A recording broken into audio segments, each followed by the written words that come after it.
जय श्री कृष्णा दोस्तों, कैसे हैं आप लोग। मैं आशा करता हूं कि आप सभी अच्छे होंगे। भगवान श्री हरि की कृपा आप लोगों पर सदा बनी रहे।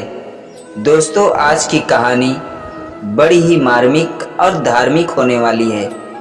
आज हम आपको दो कहानियां सुनाएंगे, जिन कहानियों को सुनने के बाद आपके हृदय में भगवान के प्रति श्रद्धा का वो अंकुर जन्म लेगा, जो आपके जीवन में वृक्ष बनकर आपको फल छाया दोनों प्रदान करेगा। तो दोस्तों, आइए बिना विलंब किए आज की पावन कथा को हम शुरू करते हैं। एक संत बरसाना में रहते थे। हर रोज सुबह उठकर यमुना जी में स्नान करके राधा जी के दर्शन करने जाया करते थे। यह नियम हर रोज का था। जब तक राधा रानी के दर्शन नहीं कर लेते थे, तब तक जल भी ग्रहण नहीं करते थे। दर्शन करते करते तकरीबन उनकी उम्र 80 वर्ष की हो गई। आज सुबह उठकर रोज की तरह उठे और यमुना में स्नान किया और राधा रानी के दर्शन को चले गए। मंदिर के पट खुले और राधा रानी के दर्शन करने लगे।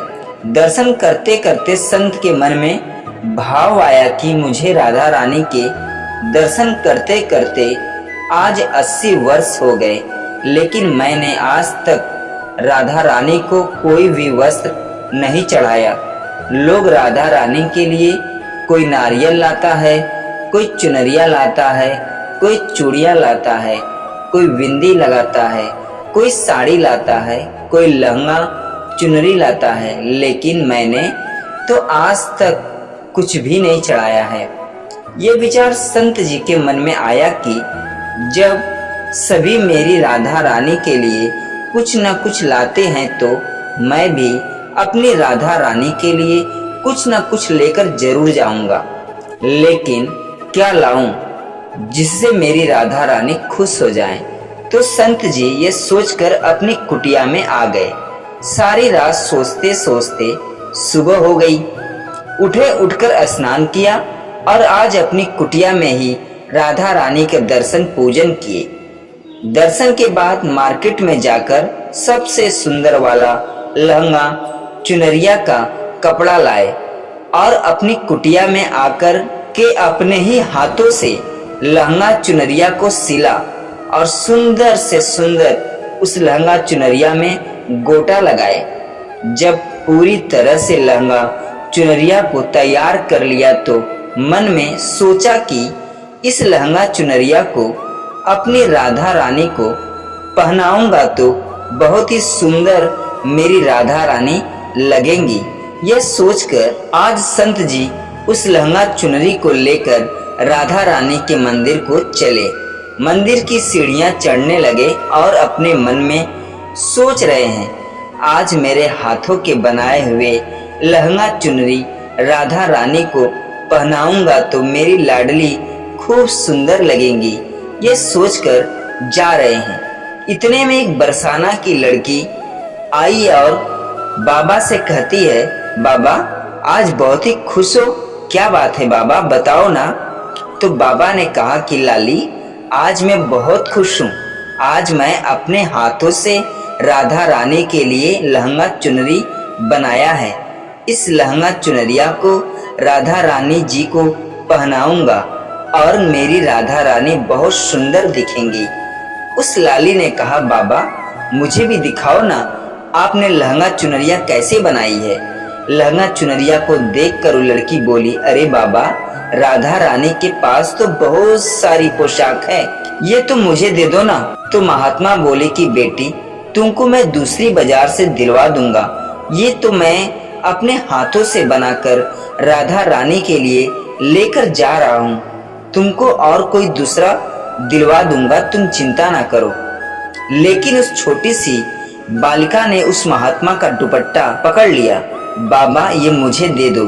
पर संत भी जिद करने लगे कि दूसरी दिलवा दूंगा, ये नहीं दूंगा। लेकिन वो बच्ची भी इतनी तेज थी कि संत के हाथ से छुड़ा लहंगा चुनरिया को छीनकर भाग गई।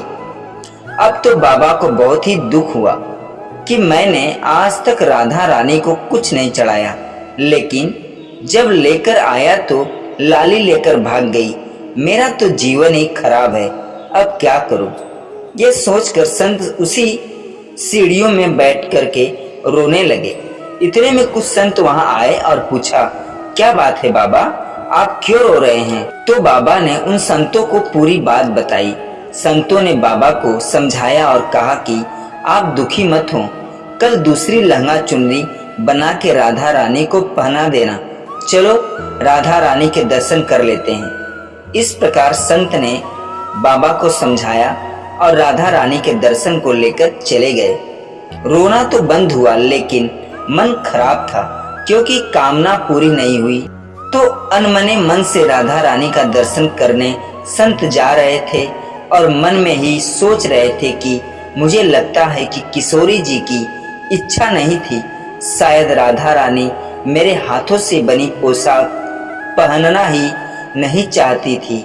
ऐसा सोचकर बड़ी दुखी होकर वो जा रहे थे। मंदिर आकर राधा रानी के पट खुलने का इंतजार करने लगे। थोड़ी ही देर बाद मंदिर के पट खुले तो संतों ने कहा, बाबा देखो तो आज हमारी राधा रानी बहुत ही सुंदर लग रही हैं। संतों की बात सुनकर जैसे ही बाबा ने अपना सिर उठा करके देखा तो लहंगा चुनरिया बाबा ने अपने हाथों से बनाकर जो लाए थे वही आज राधा रानी ने पहना था। बाबा बहुत ही खुश हो गए और राधा रानी से कहा, हे राधा रानी, आपको इतना भी सब्र नहीं रहा? आप मेरे हाथों से मंदिर की सीढ़ियों से ही लेकर भाग गई, ऐसा क्यों माता?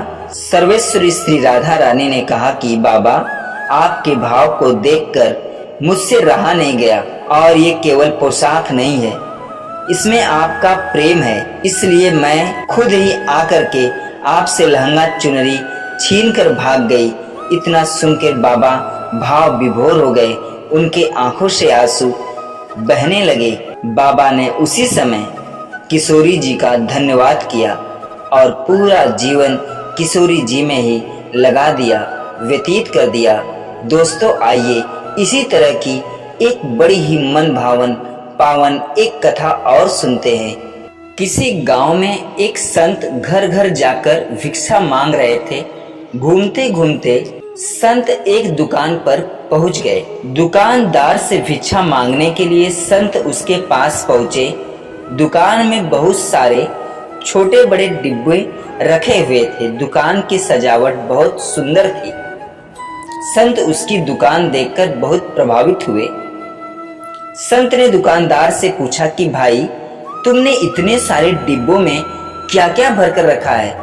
दुकानदार ने जवाब दिया कि घर के लिए जरूरी सभी चीजें हैं, किराने का सामान है, मसाले और अन्य चीजें हैं। संत ने एक डिब्बे की ओर इशारा करते हुए पूछा कि भाई, उस डिब्बे में क्या है? दुकानदार ने कहा कि उसमें तो लाल मिर्च है।